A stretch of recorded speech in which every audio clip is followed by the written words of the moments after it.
Yang ketiga, ya ini pemerintah harus tegas. Sawah-sawah yang sudah ada, pertahankan. Ya, tidak mudah untuk membuat sawah itu. Jangan sampai misalnya kejadian seperti Banten Utara. Sawah-sawah yang begitu bagus, itu kebanyakan kemudian mau diambil alih menjadi perumahan. Ini tidak boleh terjadi. Yang ada stop, yang berikutnya tidak boleh lagi, sama sekali tidak boleh. Ya, karena membuat sawah baru tidak semudah membuat perkebunan sawit misalnya. Ya, lebih banyak persyaratan yang harus disampaikan. Sementara itu yang bisa saya sampaikan. Oke, oke, baik. Terdapat beberapa catatan dari Anda begitu ya terkait sejumlah tantangan yang tentunya mengarah pada swasembada pangan di negara kita. Saya menarik andai kita bicara terkait intensifikasi lahan yang mana juga menurut Anda cukup kritikal begitu ya. Bahkan kalau intensifikasi lahan ini bisa jadi kuncian begitu kita bisa surplus dan juga bisa mengekspor hasil atau lumbung tani kita. Sebetulnya sejauh ini apa permasalahan di lapangan Pak Anton yang Anda lihat intensifikasi di lapangan ini menjadi tidak maksimal di sana? Pertama, ketersediaan air. Ya. Sawah tak ada hujan, itu hanya mengandalkan hujan untuk pengairan sawahnya. Nah, sekarang ini kan sudah banyak teknologi, di samping juga kita membutuhkan irigasi. Tetapi teknologi penyediaan air yang sebenarnya juga sebagian sudah dilaksanakan oleh Kementerian Pertanian. Tapi masih belum cukup, karena area kita itu hampir 40% sawah tak ada hujan. Nah, misalnya dengan apa namanya memanfaatkan tenaga matahari itu kan memungkinkan. Ya. Kalau masih menggunakan BBM, ya itu masih ada kos lagi. Apakah petani mampu? Ya.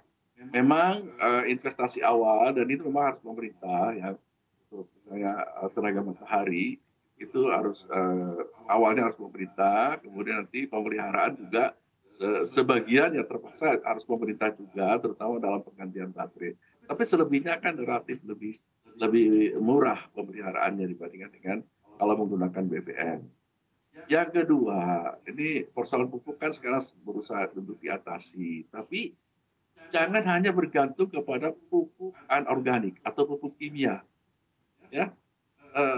Tahanan kita ini sudah kritis sebetulnya. Kenapa? Karena sudah terlalu lama ya menggunakan pupuk kimia terus menerus. Ya. Kekurangan unsur organik. Ya bisa dikatakan lahan kita ini kebanyakan sudah sakit ya sawah-sawah ini.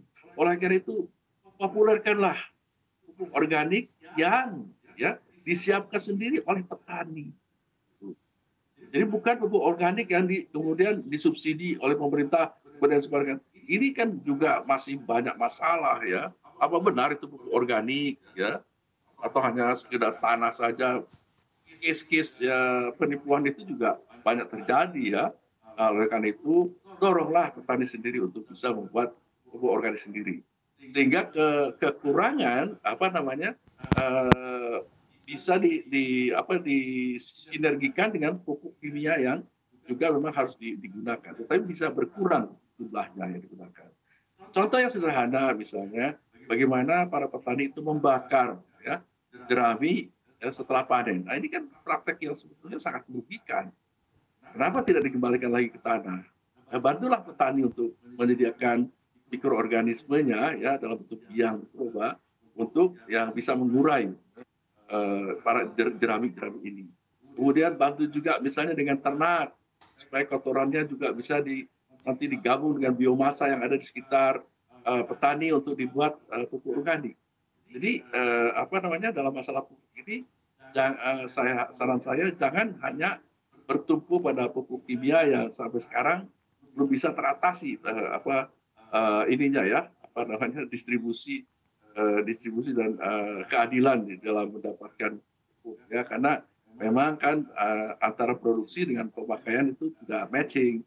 Produksinya kan terbatas dalam setiap bulannya. Sementara produksi itu bulan-bulan tertentu naik sangat sangat besar. Jadi penggunaan yang sangat besar dalam satu waktu, sementara produksi tidak bisa terus-menerus, tidak bisa besar dalam satu waktu, ini yang seringkali menjadi masalah. Nah, Kemudian juga masalah bibit masih menjadi masalah. Petani, eee, ada 2 hal, karena ketidakmampuan dan juga kekurang pengetahuan, masih saja menggunakan, bibit padi sembarangan, ya. Nah, inilah pentingnya mengapa perlu penyuluh yang terjun di tengah-tengah petani, ya.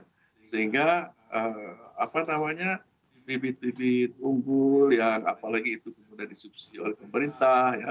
Jangan gratis, tetapi ini saja disubsidi harganya sehingga tidak terlalu mahal. Ini kemudian bisa digunakan oleh, petani. Perbedaannya sangat besar antara, apa namanya, bibit unggul dengan, yang biasa yang sembarangan. Kami punya percobaan kecil ya di Sukabumi, bagaimana petani itu pada skala 9 hektar saja dibimbing oleh penyuluh ya, kemudian diberikan bibit yang unggul, kemudian pupuk juga cukup ya, ternyata mampu meningkatkan produksi sebesar 30%. 30%, bayangkan tuh. Ini bukan sawah tanah hujan ya, masih sawah yang ada irigasinya. Bayangkan kalau itu kemudian bisa dilakukan di tanah sawah tanah hujan, kan lebih lagi, ya. Ya artinya maksud saya kalau di sawah irigasi kan biasanya produktivitasnya lebih bagus ya, tapi dengan, pembimbingan kemudian dengan menyediakan sarana yang cukup, itu bisa meningkat sampai 30%. Jadi sebetulnya saya sangat optimis kalau intensifikasi itu dilakukan dengan benar ya, tepat sasaran programnya, eee, itu aja kita sudah bisa mencukupi bahkan bisa ekspor ya.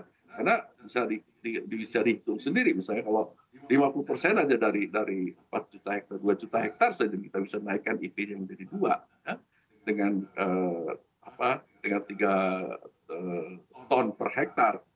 Berapa ya meningkatnya? Sudah 6 juta ton per hektar, 6 juta ton peningkatan produksinya, ya kan? Kita terbesar impor kan 4 juta ton. Baik. Nah,